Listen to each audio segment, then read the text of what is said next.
Hi friends, ഇനി ഞാൻ നിങ്ങളുമായിട്ട് ഷെയർ ചെയ്യുന്നത് നമുക്ക് ഈ ഒരു ലോക്ക്ഡൗൺ സമയത്തൊക്കെ ഉണ്ടാക്കാൻ പറ്റുന്ന നല്ലൊരു റൈസിൻ്റെ റെസിപ്പിയാണ്. ഇറച്ചി, മീൻ, പച്ചക്കറികളൊക്കെ കിട്ടാത്ത സമയത്ത് നിങ്ങൾക്ക് നല്ല ടേസ്റ്റി ആയിട്ടുള്ള നല്ലൊരു ലഞ്ച് കഴിക്കാൻ പറ്റും. അപ്പോൾ ഇതെങ്ങനെ ചെയ്യുന്നത് നോക്കിയാലോ. ആദ്യം തന്നെ ഒരു ചീനച്ചട്ടി അടുപ്പത്ത് വെച്ചിട്ട് അതിലേക്ക് ആവശ്യത്തിനുള്ള വെളിച്ചെണ്ണ ഒഴിക്കുന്നുണ്ട്. വെളിച്ചെണ്ണയോ ഓയിലോ നിങ്ങൾക്ക് എടുക്കാം. ഇനി ഇതിലേക്ക് ഒരു 1/2 ടീസ്പൂൺ കടുക് ഇട്ട് കൊടുക്കുന്നുണ്ട്. അതുപോലെ തന്നെ ഒരു 1/2 ടീസ്പൂൺ ഉഴുന്നുപരിപ്പും കൂടെ ചേർക്കുന്നുണ്ട്. ഇനി ഒരു 1/4 ടീസ്പൂൺ വലിയ ജീരകം കൂടെ ചേർത്ത് കൊടുക്കുക. വലിയ ജീരകം വളരെ കുറച്ച് മതി കേട്ടോ. ഇനി നമുക്ക് ഒരു ടേബിൾ സ്പൂൺ കടലയും കൂടെ ചേർത്ത് കൊടുക്കുക. കടല എന്ന് പറഞ്ഞാൽ കപ്പലണ്ടിയാണ്, വറുക്കാത്ത കപ്പലണ്ടിയാണ് ഞാൻ ചേർത്തിട്ടുള്ളത്. ഉണ്ടെങ്കിൽ ചേർത്താൽ മതി. ഇനി വറ്റൽമുളകും കൂടെ ചേർത്തിട്ട് നമുക്കിതൊന്ന് ചെറുതായിട്ടൊന്ന് വഴറ്റിയെടുക്കാം. വറ്റൽമുളക് നിങ്ങൾക്ക് കൂടുതൽ വേണമെന്നുണ്ടെങ്കിൽ ഒരു 3-4 ഒക്കെ ഇട്ട് കൊടുക്കുക കേട്ടോ. ഇനി ഇതിലേക്കൊരു അരമുറി സവാളയും കൂടെ അരിഞ്ഞതും കൂടെ ചേർക്കുന്നുണ്ട്. അപ്പോൾ നിങ്ങൾക്ക് ഈ സവാളക്ക് പകരമായിട്ട് ചെറിയ ഉള്ളി വേണമെങ്കിലും അരിഞ്ഞിട്ട് ചേർക്കാം. ഇനി ഇതിലേക്ക് നമുക്ക് 1 ടീസ്പൂൺ ഇഞ്ചി വെളുത്തുള്ളി ചതച്ചതും കൂടെ ചേർത്ത് കൊടുക്കാം. ഞാനിവിടെ 1 പ്ലേറ്റ് ചോറ് വെച്ചിട്ടാണ് ചെയ്യുന്നത് കേട്ടോ. അപ്പോൾ നിങ്ങൾ ചോറിൻ്റെ അളവ് കൂട്ടുകയാണെങ്കിൽ സവാളയുടെ അളവും ഇതിൻ്റെ അളവ് മസാലയുടെ അളവൊക്കെ നിങ്ങൾ കൂട്ടിയെടുക്കണം. ഇനി നമുക്കിതൊന്ന് വഴന്ന് വരുമ്പോൾ പച്ചമുളകും കൂടെ ചേർത്ത് കൊടുക്കുക. പച്ചമുളക് ചെറുതാക്കി അരിഞ്ഞത് വേണമെങ്കിൽ ചേർത്ത് കൊടുക്കുക. ഞാനിവിടെ മുഴുവനായിട്ട് തന്നെ ഒന്ന് ഇട്ടുകൊടുത്തിട്ടുള്ളത്. ഇനി നമുക്കിതൊന്ന് ചെറുതായിട്ടൊന്ന് വഴറ്റിയെടുക്കുക. ഒരുപാട് സമയമൊന്നും വഴറ്റേണ്ട ആവശ്യമില്ല. ഇനി ഇതിലേക്ക് നമുക്കൊരു 2 തക്കാളി അരിഞ്ഞതും കൂടെ ചേർത്ത് കൊടുക്കാം. ചെറുതാക്കി അരിഞ്ഞിട്ട് ചേർത്താൽ മതി.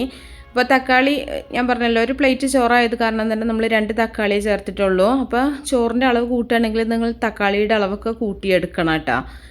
തക്കാളിയും കൂടെ ചേർത്തിട്ട് നമുക്കിത് നല്ല പോലെ ഒന്ന് മിക്സ് ചെയ്തിട്ടൊന്ന് അടച്ച് വെച്ചിട്ടൊന്ന് വേവിച്ചെടുക്കുക. തക്കാളി പെട്ടെന്ന് തന്നെ നമുക്ക് വഴന്ന് കിട്ടാൻ വേണ്ടിയിട്ടാണ്. അപ്പോൾ കുറച്ച് സമയം ഒന്ന് അടച്ച് വെച്ചതിന് ശേഷം തുറന്നിട്ടുണ്ടെങ്കിൽ നമ്മൾ തക്കാളിയൊക്കെ നല്ല പോലെ തന്നെ ആയിട്ടുണ്ടാവും.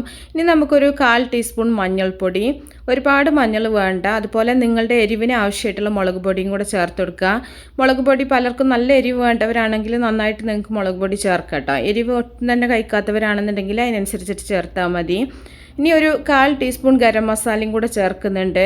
ഇപ്പോൾ ഗരം മസാല നിർബന്ധമൊന്നുമില്ല, നിങ്ങൾക്ക് ആ ഒരു ടേസ്റ്റ് ഇഷ്ടമാണെങ്കിൽ മാത്രം ചേർത്താൽ മതി. ഗരം മസാലയും കൂടെ ചേർത്തിട്ട് നമുക്കിത് നല്ല പോലെ ഒന്ന് വഴറ്റിയെടുക്കണം. ചെറിയ തീയിലിട്ടിട്ട് അതിൻ്റെ മസാലയുടെ ഒരു പച്ചമണം മാറുന്നവരെ വഴറ്റിയെടുക്കുക.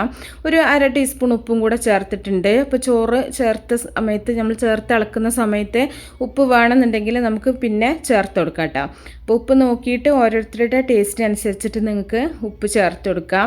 എന്നിട്ട് നല്ല പോലെ ഒന്ന് മിക്സ് ചെയ്തതിന് ശേഷം നമ്മൾ വേവിച്ച് വെച്ചിട്ടുള്ള ചോറ് ഇതിലേക്ക് ഇട്ട് കൊടുക്കുന്നുണ്ട്. ഞാനിവിടെ സാധാരണ അരിയിലുള്ള ചോറാണ് ചേർത്തിട്ടുള്ളത്. നിങ്ങൾക്ക് ഇതിന് പകരം പച്ചരി ചോറ് വേണമെങ്കിൽ ചേർത്ത് കൊടുക്കുക. ഏത് അരിയിലുള്ള ചോറും നമുക്കിതുപോലെ തന്നെ ചെയ്യാൻ പറ്റും കേട്ടോ. ചോറ് ചേർത്തിട്ട് നല്ല പോലെ ഒന്ന് മിക്സ് ചെയ്തെടുക്കുക. നമ്മൾ നേരത്തെ ചേർത്തിട്ടുള്ള ഉപ്പ് കറക്റ്റാണോ നോക്കുക. ഇല്ല എന്നുണ്ടെങ്കിൽ ഈ ഒരു സമയത്ത് നിങ്ങൾക്ക് ഉപ്പ് ചേർത്ത് കൊടുക്കുക. കുറച്ച് മല്ലിയില അരിഞ്ഞതും കൂടെ ചേർക്കുന്നുണ്ട്. നിങ്ങൾക്ക് കടുകൊക്കെ പൊട്ടിച്ച സമയത്ത് കറിവേപ്പില വേണമെങ്കിൽ ഉണ്ടെങ്കിൽ ചേർത്ത് കൊടുക്കുക കേട്ടോ. ഇപ്പോൾ കറിവേപ്പില, മല്ലിയില അതൊക്കെ നമുക്ക് ഉണ്ടെങ്കിൽ അതിനനുസരിച്ചിട്ട് ചേർത്ത് കൊടുക്കുക. എന്നിട്ട് കുറച്ച് സമയം ഒന്ന് അടച്ച് വെച്ചിട്ട് നമുക്കിതൊന്ന് നന്നായിട്ടൊന്ന് വേവിച്ചെടുക്കാം. അപ്പോൾ ആ ഒരു മസാലയുടെ അതൊക്കെ റൈസിലേക്ക് ആവാൻ വേണ്ടിയിട്ടാണ് കുറച്ച് സമയം അടച്ച് വെച്ചതിന് ശേഷം ഇളക്കി മിക്സ് ചെയ്തിട്ട് നമുക്കിത് സെർവ് ചെയ്യാം. അപ്പോൾ നല്ല ടേസ്റ്റി ആയിട്ടുള്ള റൈസാണ്. ഒരു പപ്പടോ അല്ലെങ്കിൽ ഒരു മുട്ട പൊരിച്ചതൊക്കെ ഉണ്ടെന്നുണ്ടെങ്കിൽ നമുക്കിത് കഴിക്കാൻ പറ്റും. നല്ലൊരു ലഞ്ചാണ് കേട്ടോ. അപ്പോൾ എല്ലാവരും ഉണ്ടാക്കി നോക്കുക. ഒരുപാട് ചിലവൊന്നും ഇല്ലാണ്ട് വളരെ പെട്ടെന്ന് ഉണ്ടാക്കാൻ പറ്റുന്ന നല്ലൊരു റെസിപ്പിയാണ്. അപ്പോൾ എല്ലാവരും ഇഷ്ടപ്പെട്ടാൽ ലൈക്ക് ചെയ്യുക, അതുപോലെ ഷെയർ ചെയ്യുക. അപ്പോൾ നല്ല നല്ല റെസിപ്പികളൊക്കെ ആയിട്ട് നമുക്ക് അടുത്തൊരു വീഡിയോയിൽ കാണാം. ഓക്കേ.